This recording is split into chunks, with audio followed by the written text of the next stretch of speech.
aux États-Unis.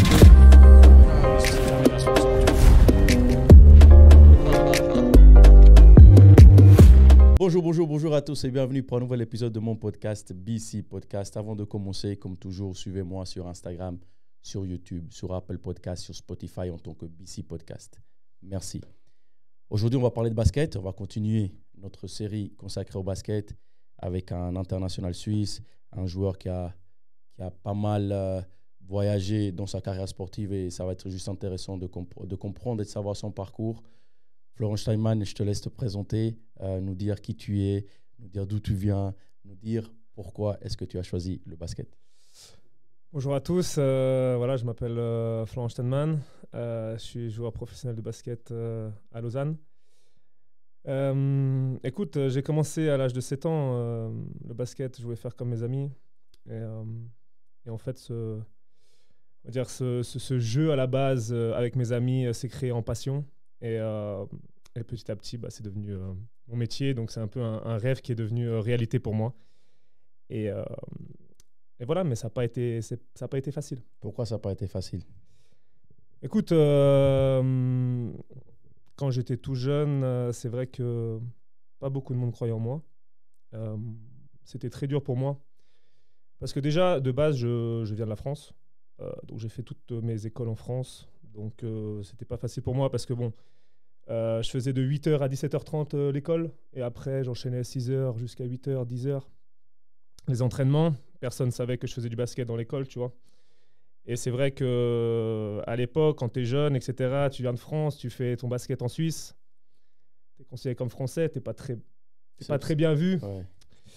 Et c'est vrai que j'ai eu pas mal de petits reproches en disant « ouais, t'es français, etc. etc. » C'était pas facile pour moi. Et puis, on va dire que par rapport au coach, etc., j'ai jamais eu un grand talent dans le basket aussi. J'ai juste eu ma main, que j'ai beaucoup travaillé. Et voilà, quand, tu vois, à mes 13-14 ans, je jouais pas. J'étais au fond du banc. Et je devais changer quelque chose. Dans ma tête, je devais montrer à tout le monde qu'ils avaient tort. Et j'ai beaucoup travaillé par rapport à ça. Mon père était très dur avec moi. Il connaissait le basket? Non, moi je viens d'une famille où personne connaît le basket. Personne sait ce que c'est le monde professionnel. Personne dans ma famille fait du basket ou du sport en général. Donc en fait, je suis rentré dans ce milieu que je ne connaissais pas du tout. Et pour moi, en fait, je devais être le meilleur possible. Quand tu dis mon père était très dur avec moi, c'était par rapport à quoi? Par rapport à la rigueur, par rapport à la discipline. J'habitais à 30 minutes de Bernay, 45 minutes. Donc en fait, mon père ne pouvait pas faire l'aller-retour, partir à la maison, venir me chercher. Donc il restait tout l'entraînement, je m'en souviens. Et il regardait tout l'entraînement comme ça. Et puis moi, dans ma tête, je savais ce que j'avais fait de faux, tu vois. Donc je gardais ça dans ma tête. Je dis, ok, c'est bon, dans la voiture, pendant 45 minutes, il va tout me dire. Toutes les mauvaises choses, tu vois. Je rentrais dans la voiture, tu vois. Surtout quand je faisais des mauvais entraînements. Et je vois qu'il me disait rien, tu vois. Il attendait que je parle, tu vois, en disant, ouais, j'ai fait ça, j'ai fait ça. Et moi, tu sais quoi, on va rien dire. Et puis, il commence à dire, ouais, t'es content de ton entraînement? Et je dis non, tu vois. Et je disais un peu les actions et tout ça. Et c'est à partir de là où je me suis mis une rigueur. Et il m'a un peu robotisé par rapport à que tous les entraînements que je vais faire, ça devait être parfait. Mais est-ce que c'est légitime de quelqu'un? Je ne juge pas. Ouais. Après, vous l'aurez compris, enfin, je pense que c'est ce qui caractérise mon podcast, c'est que je pose vraiment les questions. On n'a pas de filtre ici, tu vois. On va vraiment tout ouvrir, on va parler comme si on était au café et qu'on a une discussion entre potes. Donc, t'étonne pas s'il y a des questions un peu chaudes qui viennent. T'inquiète, il n'y a pas de souci. Est-ce que c'est légitime d'une personne qui ne connaît pas ce sport-là en question de te réprimander ou de te corriger alors que lui-même ne sait pas ce qu'il est en train de corriger? Parce qu'il voulait que j'y arrive. Et moi, je voulais y arriver aussi. Parce oui, que tout le monde me disait que je n'allais pas y arriver. Il fallait que je montre à tout le monde que j'allais y arriver. Oui, mais si lui, par exemple, sur un, je prends un exemple tout bête. Sur un 2 pas, le coach t'a demandé de faire droite-gauche, toi, tu as fait gauche-droite. Mais lui, il ne sait pas ce que c'est. Il ne peut pas te corriger sur ça. Non, mais il sait ce que c'est, allez hop. Ouais, mais c'est un exemple bête, pour dire. Enfin... Dans le sens, ça faisait des années qu'il me suivait. Et dans le sens où moi, je savais aussi où je devais arriver pour être le meilleur possible. Pourquoi est-ce que... Pas pourquoi. D'où est-ce que tu tiens cette motivation, cette envie de réussir, cette envie d'avancer, de devenir professionnel? Évidemment, tu me diras, parce que beaucoup de gens ne croyaient pas en moi, mais ça ne suffit pas. Tu vois ce que je veux dire? Dans le monde, on a quelque part en nous aussi l'envie de réussir parce que, je ne sais pas, moi j'ai envie de réussir pour aider ma famille. Je pense que je voulais réussir en soi, c'était... Je sais pas comment l'expliquer, tu vois. C'était en moi. C'est vrai qu'au début, dans ma carrière, c'est vrai que tu vois, quand tu joues pas et que tu vois les autres jouer, ça te donne une motivation à progresser et à montrer que tu peux jouer. Parce qu'en fait, en soi, il n'y avait pas de raison valable de pourquoi je joue pas. Peut-être, tu vois, oui, d'accord, j'étais un peu... j'avais des lunettes à l'époque. Peut-être c'était par rapport à ça. Peut-être... Non, mais tu vois, les coachs, ils font des rapports par rapport à ça. Donc tu te dis peut-être que, tu vois, j'avais pas le physique du basketteur. Tu vois, j'étais un peu... j'avais un peu de masse, j'avais des lunettes. Donc tu te dis... T'avais pas la tête de l'emploi. Non, mais pas du tout. Mais pas du tout, tu vois. Et c'est vrai que à partir de là, j'ai travaillé que sur mon shoot. Que ça. J'ai une question qui me vient en tête. Maintenant, aujourd'hui, tu as 33 33. Tu me dis, j'ai travaillé que sur mon shoot. Est-ce que quelque part, tu regrettes d'avoir travaillé que sur ton shoot ou tu penses que tu aurais pu faire plus ailleurs pour être, je sais pas, pour être beaucoup plus fort? Bon, après, par rapport à, après, avec les années, tu construis ton jeu parce qu'après, tu arrives un peu en Ligue B, en Liga, donc tu construis sur un autre jeu, bien sûr, en jouant des 1 contre 1, etc. Mais quand j'étais petit, je me concentrais que sur ça. Et après, bien sûr, tu développes tes autres qualités physiques, ta rapidité, etc. Mais ça vient avec le temps. Mais moi, dans ma tête, c'était OK, il faut que je travaille ma main. Je sais que c'est ça où je suis fort, etc. Donc voilà. Mais après, oui, c'est sûr que ça n'a pas été facile parce qu'à chaque période de ma vie de basketteur, j'ai toujours eu des rebondissements en disant oui, tu ne vas pas y arriver ou non, on ne te prend pas parce que voilà, ou on te ment. Y a plein de trucs qui font qu'en fait, ça m'a donné de la motivation pour y arriver. Quelle est la personne qui t'a le plus aidé à ce moment-là? Je dirais c'est Léo Gomenzoro à Genève parce que un jour, si tu veux, j'étais en sélection. Si tu veux, on m'avait refusé les sélections genevoises. Je ne sais pas pour quelle raison, mais en gros, on m'avait dit ouais, toi, on te prend. Et après, ils ont dit ah non, t'étais pas là à la sélection genevoise l'année passée. Alors non, rassieds-toi, on ne te prend pas. Et ça fait des traumatismes quand ça. Je dis ah ok, tu vois. Et je m'en souviens, Léo, il m'avait vu, c'était un match. Je crois que j'avais mis 20 points et tout ça, mais il prenait que des grands. Il dit ouais, t'es grand, ok, viens, fais un entraînement. On regarde ce que ça donne tous les dimanches, tu vois. Et moi, j'avais dit non, moi, j'ai pas, moi, c'est mort. Moi, j'y vais pas. C'est bon, ils m'ont refusé une fois. Ça suffit, moi, c'est bon, quoi. Moi, je suis pas une girouette, tu vois. Ouais. Parce que, on va dire, j'avais aussi un gros caractère à l'époque, tu vois. Je pense que tu l'as un peu remarqué au fil des années. Mais là, je me suis assagi. Mais j'ai dit non, c'est mort et tout. Et puis, si tu veux, mes parents, ils me disent Flo, vas-y, de toute façon, t'as rien à perdre, etc. Je dis ouais, vas-y, j'y vais. Et j'étais le seul à être pris. Tu vois, et tout le monde disait allez, ouais, faut que tu le regardes, faut que tu le vois, etc. Et il m'a vu et puis il m'a pris. Et puis directement, premier match, 5 de base, il m'a donné cette opportunité. Et voilà, j'ai fait un tournoi à Belgrade avec lui. J'ai fini meilleur scoreur face à des équipes contre le Real Madrid, contre l'Étoile Rouge. Tous ces trucs comme ça. Et pour te dire, une petite anecdote, c'est qu'en partant, on finit le tournoi à Belgrade et tu as le président de l'Étoile Rouge qui vient à l'aéroport et qui me dit je veux signer ce joueur. Pourquoi t'as pas signé? J'avais 15 ans. Non, mais après alors explique. Enfin, mais tu vois, c'est intéressant de comprendre ça, parce que les gens voilà. n'ont pas forcément. Tu sais, comme on est dans un pays où les gens n'ont pas forcément confiance, on ne croit pas forcément en ce qu'on raconte, malgré que ça, c'est là, c'est écrit noir sur blanc quelque part. Mais voilà, c'est ce qui est dommage ici pour notre sport. 15 ans, tu me dis, j'avais 15 ans. Tu rentres à Genève, tu expliques à ton papa ou à ta maman, j'ai fait ce tournoi-là, j'ai tout cassé, on veut me signer, c'est tout simplement un des plus grands clubs d'Europe. Pourquoi ça ne s'est pas fait? Écoute, ça faut dire à mes parents, mais c'est vrai qu'il y avait cette peur déjà de la langue. Après, parce que j'avais pas de diplôme, rien. Je connaissais pas le pays. Mais tu courais après ton rêve, là. Et je courais après mon rêve, oui, à 16 ans, 15-16 ans. Mais c'était, pour mes parents, ça, c'était trop tôt. C'était trop dur. C'était trop dur aussi. Après, des fois, on se pose la question. Qu'est-ce que ça aurait donné? Mais bien sûr. Qu'est-ce que ça aurait donné? Mais voilà, et après, c'est... T'as des regrets? Non, Par rapport à ça? j'ai pas de regrets. Parce que, tu sais, j'ai vécu mon rêve dans le monde, si tu veux, dans le basket suisse, à mon échelle, bien sûr. Pour moi, j'ai réalisé mon rêve bien plus que ce que j'imaginais, ce que je pensais. À quel moment tu passes professionnel? À partir de mes 19 ans. Où, comment, avec qui, pourquoi? 19 ans, je finis Ligue B, je finis l'un des meilleurs Bernay, là? scoreurs à Bernay. T'étais avec qui? Jonin, Baba, Jonin, Maruto, exactement. toute la bande, là. Toute la bande de fous furieux, là. On fait des finales. Ouais, on avait une grosse équipe. Babacar était là? Et Babacar était là. On faisait, ouais. Ça, c'est une équipe de... On avait une énorme équipe, une très grosse équipe. Et, Il y avait de l'argent un peu déjà, là? Non, on joue. Plaisir et tout, entre les potes et tout, etc. Plaisir entre potes en Ligue B. Voilà. En fait, tout le monde voulait arriver en Liga. Tout le monde avait cet objectif et en fait, on se donnait à 100% pour essayer d'y arriver. Et c'est ce qu'on a fait au final parce que on est tous montés en Liga. Et si tu veux, à partir de mes 18 ans, il y a Montet qui m'appelle et qui me dit écoute Flo, est-ce que ça te dit Et en fait, c'était juste avant les Lions de Genève. En fait, j'avais le choix entre rester à Genève et signer aux Lions de Genève ou aller à Montet. Mais les Lions de Genève, ils venaient de se créer. Donc moi, j'étais en mode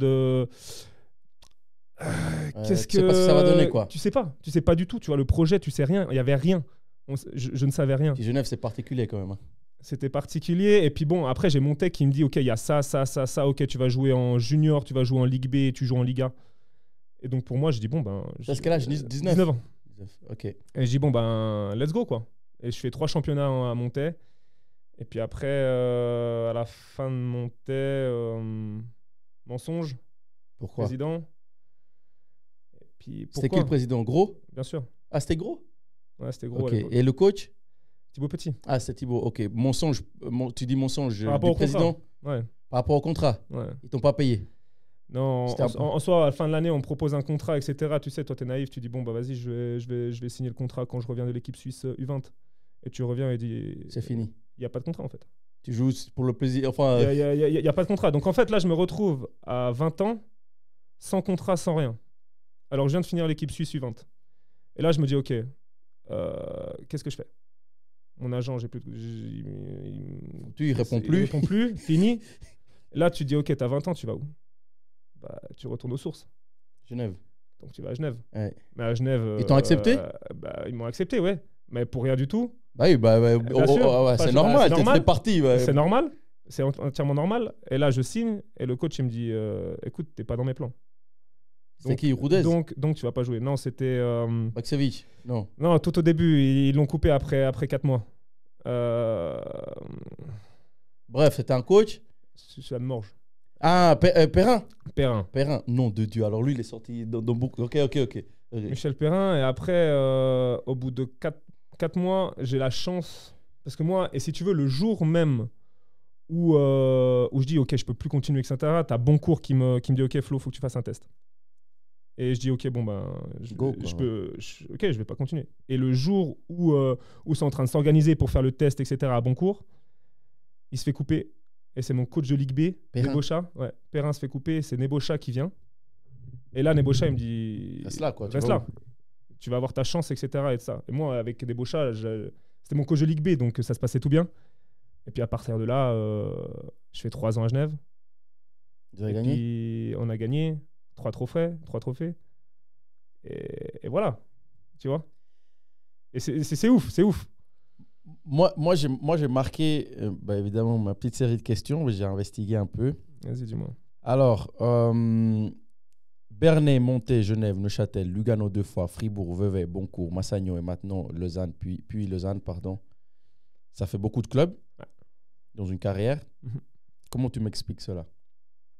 Qu'est-ce qui a fait que, quelque part, c'est une chance, ou d'autres le verront comme, c'est peut-être pas stable. Je sais pas, moi, je trouve ça bien. Moi, si j'avais l'opportunité de jouer un peu partout, je l'aurais fait. J'ai eu l'opportunité. Bref, on n'est pas là pour parler de moi. Mais les ingrédients qui ont mené à tout ça.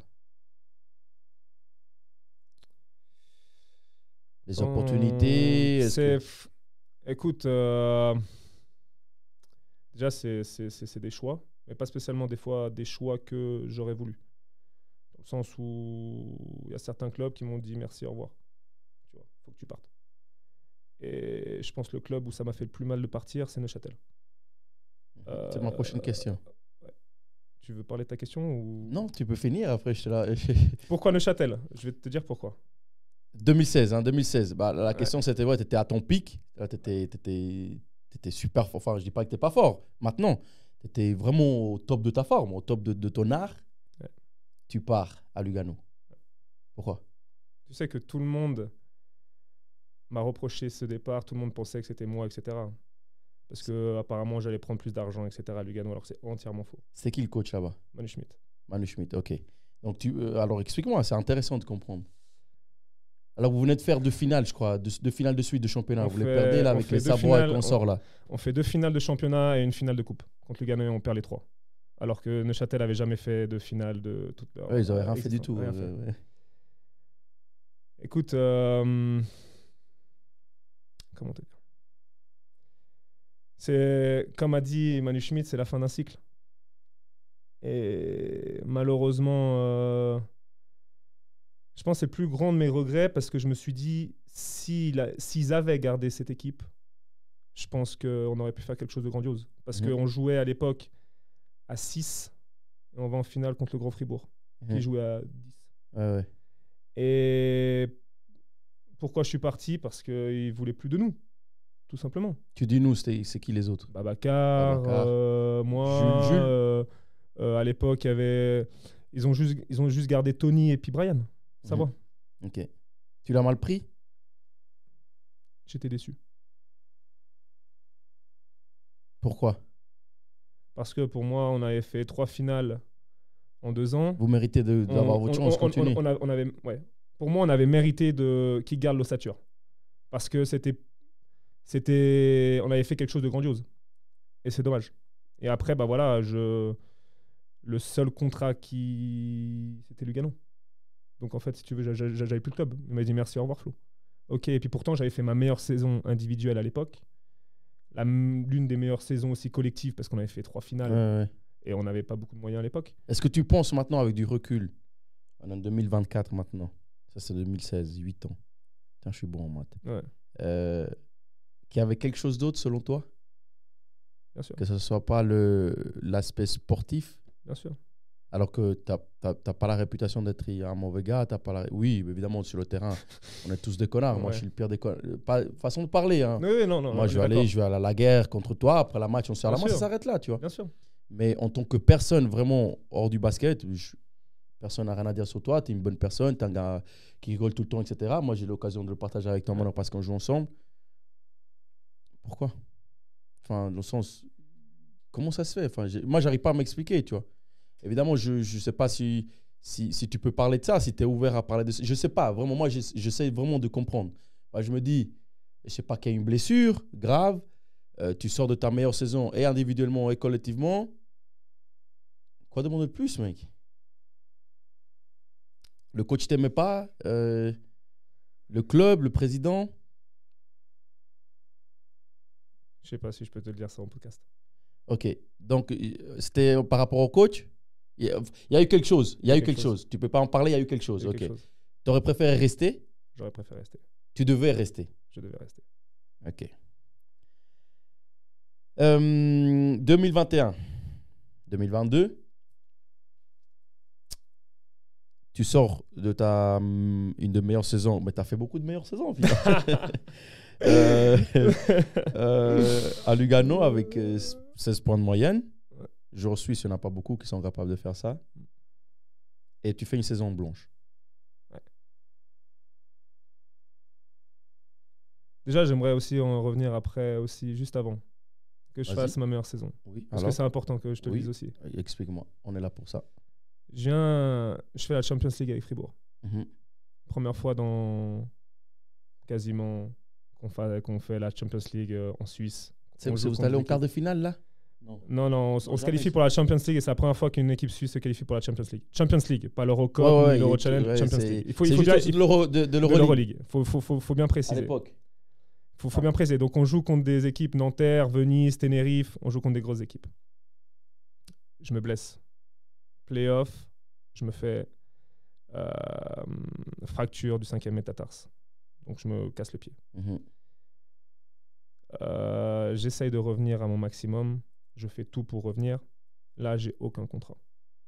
Je me dis, bon, le seul club qui me dit, OK, Flo. Donc, tout le monde pense que je suis mort. C'est fini. Après cette blessure, personne ne peut revenir. Tu vois. Oui. Je pense que tu connais. Ouais. Je pense que ça arrive aussi à toi aussi. Ouais. Seul club qui vient, c'est Lugano. J'ai dit OK.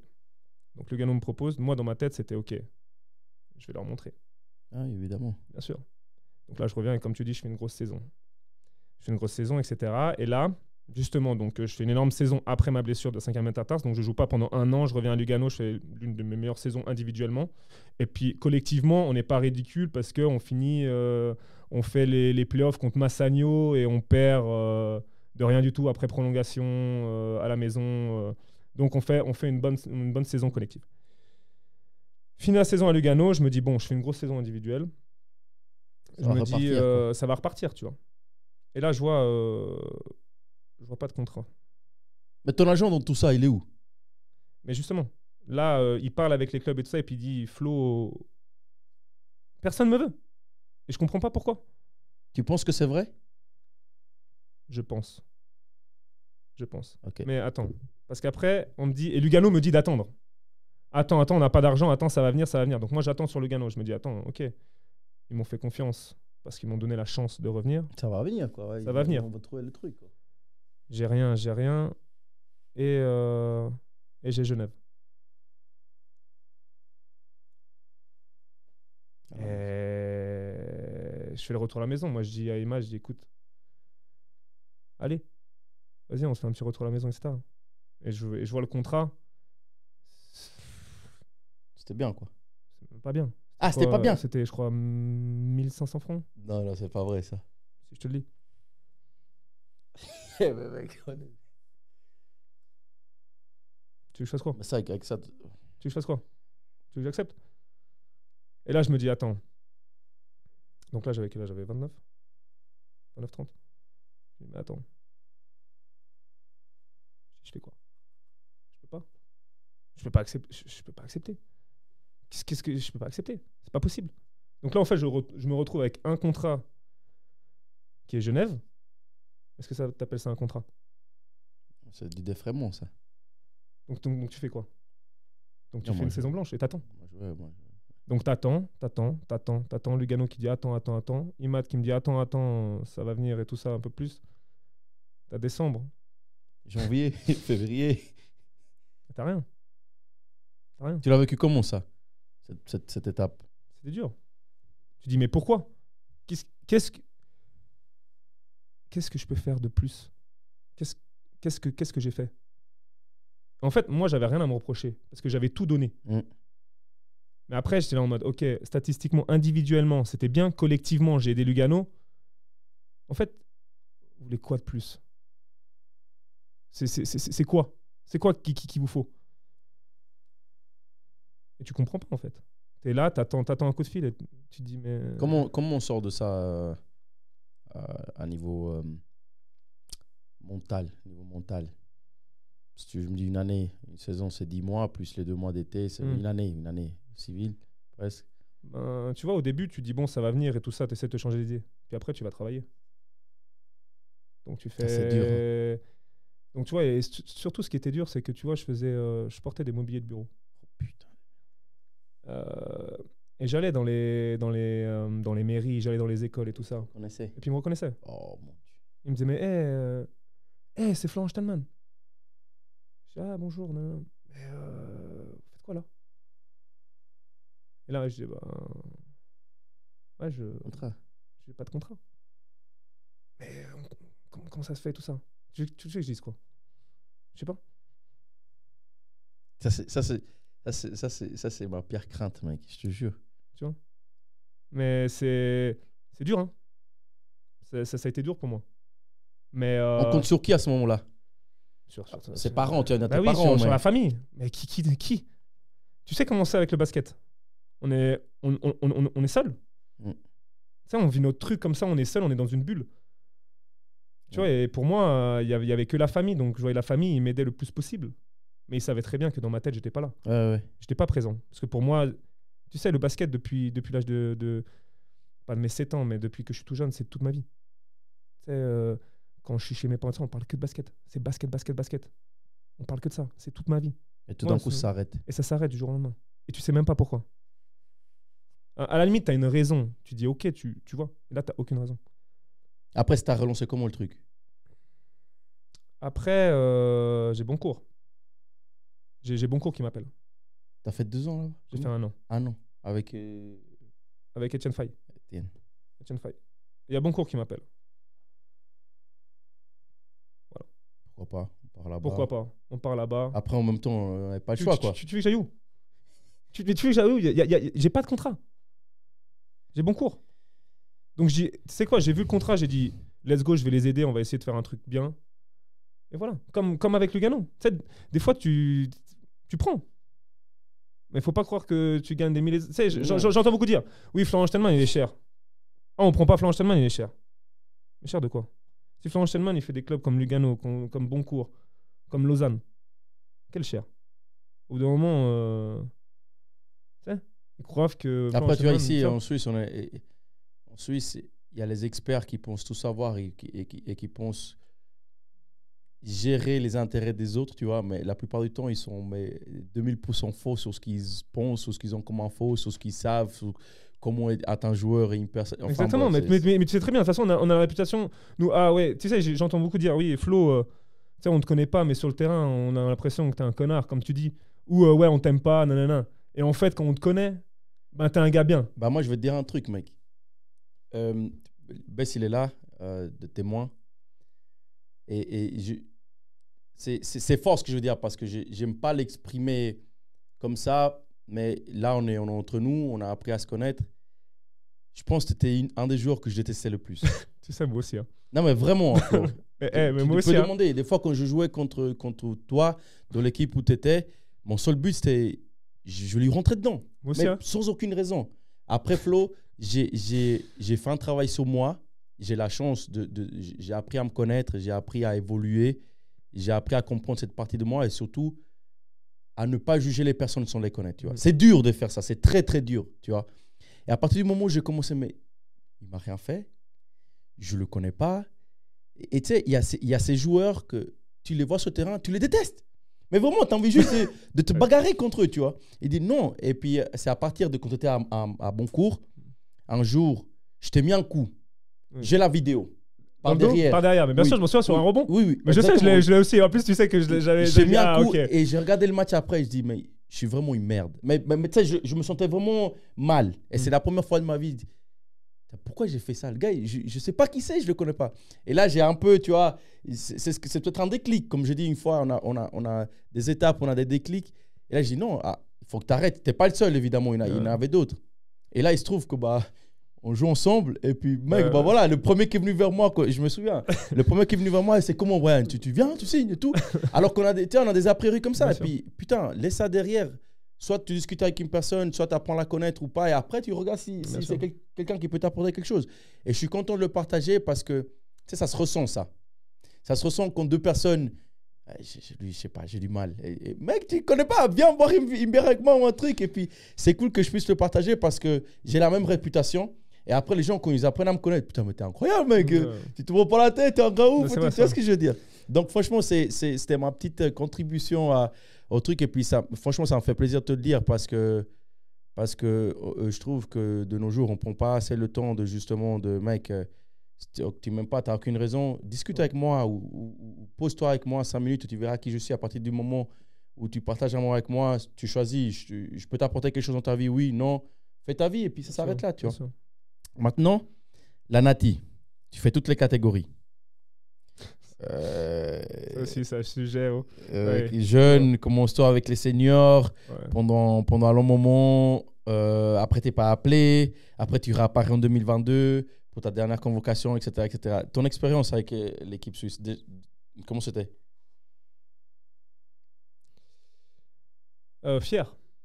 Fier de pouvoir avoir participé au championnat d'Europe. Fier de représenter mon pays. Mais de la déception aussi. Pourquoi? Parce que je sais pas pourquoi, Pour moi, j'étais mis de côté. Je ne sais pas pour quelle raison, mais après que Pétard soit parti de l'équipe suisse senior, j'ai plus été convoqué. Je ne sais pas pourquoi. En fait, si, je sais pourquoi.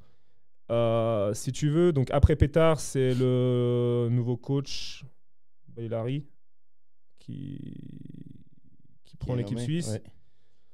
Et tout le monde m'envoie un message. Ouais, on reprend l'équipe suisse là. Non. Je me dis, mais moi, je reçois pas de message. C'est quoi ce truc? Ouais, Flo, c'est bon, on recommence là. Ça, c'est la liste élargie. Hein. Ouais, c'était la liste élargie. À chaque fois, il y a une liste élargie. Ouais, 17, 18, comme ça. Ouais. Okay. Mais ça, c'était juste après Pétard. Donc pour moi, de base, tu gardes les mêmes, quoi. Ouais. T'as la base, tu vois. Je me dis, mais attends, je reçois pas de message et tout, j'ai rien. C'est bizarre, tu vois. En gros, je vois un appel. J'étais en Espagne en vacances. Je réponds. Salut, c'est Bailari. Je dis, ok. Salut, ça va, on parle. Et puis il me dit, écoute, et là, j'étais à Lugano. Et il me dit, écoute, vu qu'à Lugano, tu as l'habitude de jouer 30 minutes, sache qu'en équipe suisse, il y a pas, tu peux pas jouer 30 minutes, etc. Et puis là, on a décidé de prendre que des jeunes. Je dis, ok, donc, je dis, c'est quoi le... Pourquoi tu m'appelles, mec? Pourquoi tu m'appelles? Qu'est-ce qu'il y a? Bah, c'était pour te dire qu'en fait, tu n'étais pas pris en équipe suisse parce que, voilà, on renouvelle l'équipe suisse, on prend que des jeunes, etc. Déçu. Mais ok, j'accepte. Pas de problème. Tu vois la liste. 2 semaines après, ils prennent Roberto Kovac, plus vieux que moi, et Dujan Mlađan, plus vieux que moi. Je me dis, mais oh. Et ils étaient déjà là au passé. Ils étaient déjà là dans le groupe. Bien sûr, parce qu'ils étaient avec moi. Ah, ok. Et je vois qu'il y a eux. Je dis, mais attends. Ils se foutent de ma gueule. Ils se foutent de ma gueule. Ils se foutent de ma gueule. Je dis, mais c'est quoi ce bordel? Tu vois, mais après, tu veux dire quoi? Et puis même quand j'étais plus jeune aussi, quand je faisais les U18 et tout ça, ouais, Flo, il a refusé l'équipe suisse. J'ai jamais refusé l'équipe suisse. On disait, oui, Flo, j'ai jamais refusé l'équipe suisse. Mais tu connais. J'ai pas besoin de... C'est, voilà. T'as des regrets par rapport à ça? Bien sûr, j'ai des regrets. Parce que pour moi, représenter l'équipe suisse, c'est tout. Attends, tu joues pour quoi? Pour représenter ton pays. Et tu vas me dire que pendant... Quoi, ils m'ont pas appelé pendant 5 ans? Alors que, tu vois, je faisais des grosses saisons. Neuchâtel, Lugano... Là, ils m'ont juste rappelé quand je jouais à Boncourt. Mais tu vois, et je trouve dommage. Si je peux me permettre, dans ton parcours et dans ton histoire, il y a beaucoup le mot dommage est sorti beaucoup de fois. Si aujourd'hui, à 33 ans, Flo qui est à Lausanne, qui a gagné beaucoup de titres, qui a partagé des coéquipiers incroyables comme Babacar, Jérémy, etc. etc. Joueurs suisses, hein, je parle, les Américains, on en passe beaucoup. Est-ce que tu changerais quelque chose dans tout ça? Équipe suisse, Genève, Neuchâtel, Lugano, la blessure, le moment où tu fais une année sans jouer parce qu'il n'y a pas de contrat. Je ne changerai rien. Je ne vais rien changer parce que c'était moi. Et j'ai jamais changé. J'ai toujours été moi-même. Moi, j'ai toujours dit la vérité. Je me suis combattu, je me suis pas combattu, mais j'ai dit des mots durs au président de club.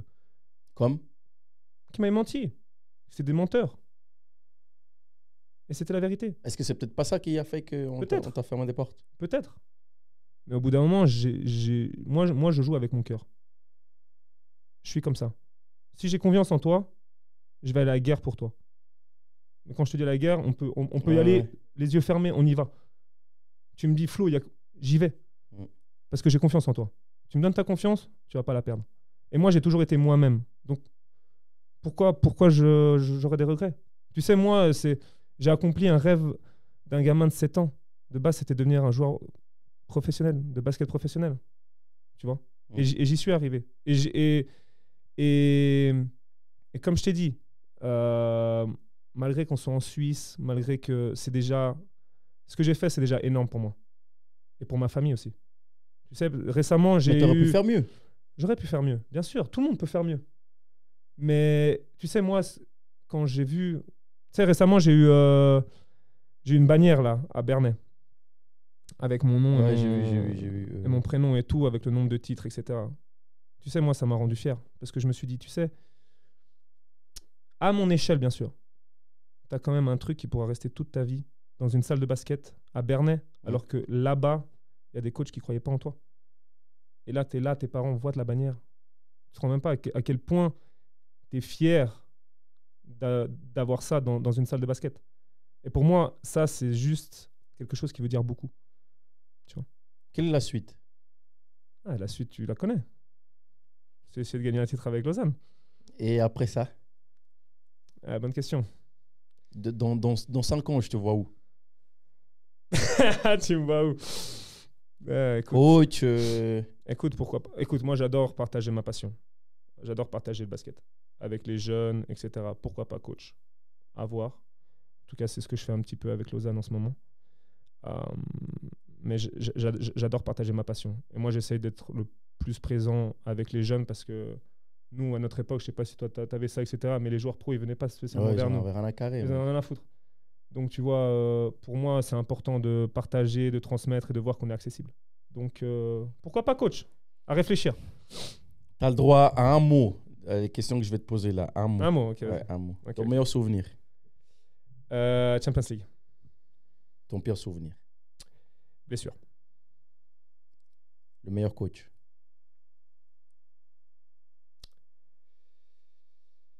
Ivan Rudez. Le pire. Michel Perrin. Hein? Perrin. Berne. Michel Perrin.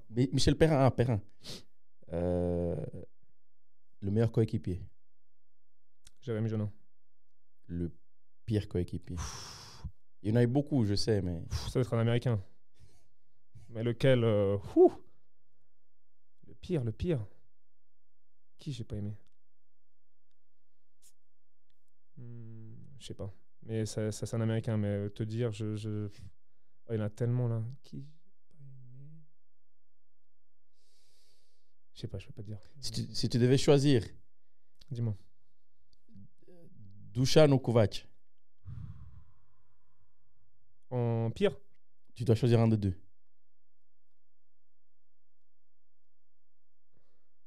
Je dirais Dujan. Tu prends Dusan. Ok. Le pire, ouais. Tu sais pourquoi? Non, je dis tu as deux joueurs. Non, pas pire. Je dis tu as deux joueurs. Ouais. Tu dois prendre un pour jouer avec toi. Ou pour... Avec moi? Ouais. Ouf. Je prends Roberto. Kovac. Ouais. Marco ou Nathan? Nathan. Dis-moi. Kazadi ou Jonin? Et je parle de basket, hein, mais c'était pas. Mais basket. Avec moi. Donc il joue avec moi. Oui. Jérém. Jérémy. Eh. Putain. Assiste. Hein, Ouais, putain, j'avais. Non, ok. T'as d'autres trucs? Oui, j'ai d'autres questions. Le basket genevois, un mot. Potentiel. Mais. Il n'y a pas un mec qui suit après. Mais faut mettre les moyens. Les moyens. Bah, comme un peu partout, non? Comme partout, mais on a un énorme potentiel. Ok. Un énorme noyau de très très bons joueurs. Jérémy Jonin. Comme un frère. Maruto. C'est la La même même. chose. Babacar. La même. Brian Savoie. Brian Savoie. Qu'est-ce que je pourrais dire de Brian? Brian Savoie, qu'est-ce que je peux dire de lui? Toi, tu n'aimes pas trop Brian, hein? Non, c'est pas que je l'aime pas, c'est que moi, je déteste les personnes qui ont un tel talent et qui vont à 50%. Brian, il avait le talent pour jouer, mec, pour faire beaucoup d'argent. Je suis d'accord. Et il s'est jamais donné à 100%. Ça, moi, ça passe pas chez moi. Vraiment, j'ai du mal avec ça. Je suis d'accord. Et la personne, après, j'ai rien à dire sur la personne. Ah non, J'ai pas partagé plus que ça avec lui. On a joué quelques années ensemble sur le terrain. C'est juste ça. Et puis, tu sais, j'ai essayé, moi, le petit jeune, à l'époque, il a quand même 2-3 ans de plus que moi, il me semble. Et j'ai essayé de le pousser. Et Brian, putain, vas-y, mec, regarde comme t'es facile et tout.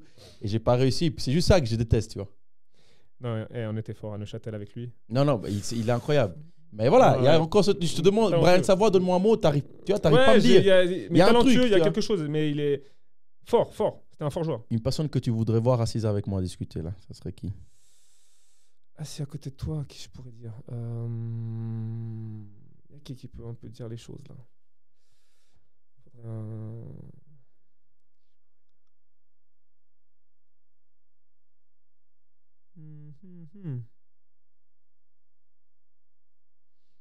Bonne question. Hein. Qui je pourrais dire? Un gars qui est un peu qui parle beaucoup là. Qui débute là, qui a pas la langue. Quelqu'un intéressant. Dans le basket. Écoute,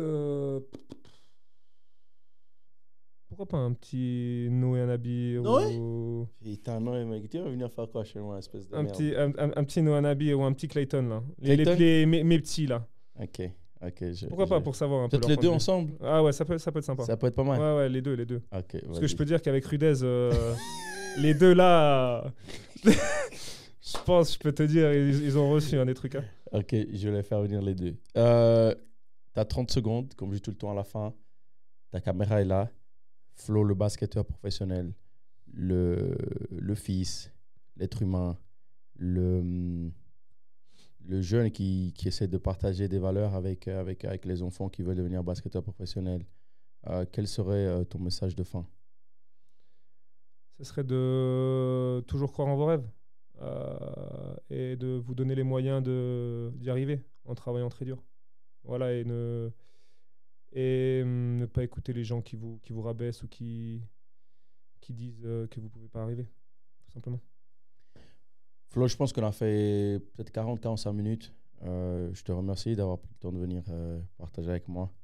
Je me redécouvre à chaque fois parce que c'est des choses, je me dis, j'aurais été jamais en mesure de le faire. Et puis là, tout simplement, on a partagé un bon moment où tu m'as expliqué ton parcours. C'est aussi enrichissant pour moi de comprendre le parcours de chacun. Moi, j'essaie des fois de partager un petit peu du mien, mais le mien, il est vraiment cabossé, mec. Donc, je dois faire attention à ce que j'ai dit. Et puis, j'ai d'autres projets pour la suite, justement, peut-être faire un livre, etc., pour raconter vraiment tout ce que j'ai vécu. Mais merci beaucoup, mec. Franchement, c'était cool de comprendre qu'il y a derrière ce joueur qui, des fois, est mal vu comme moi. On voit un personnage sur le terrain, mais ce que les gens ne savent pas, c'est que c'est sur le terrain. Et puis en dehors, on est juste des personnes incroyables la plupart du temps. Hein. Donc, franchement, merci. Quant à vous, je vous dis à bientôt pour un nouvel épisode. C'était BC Podcast.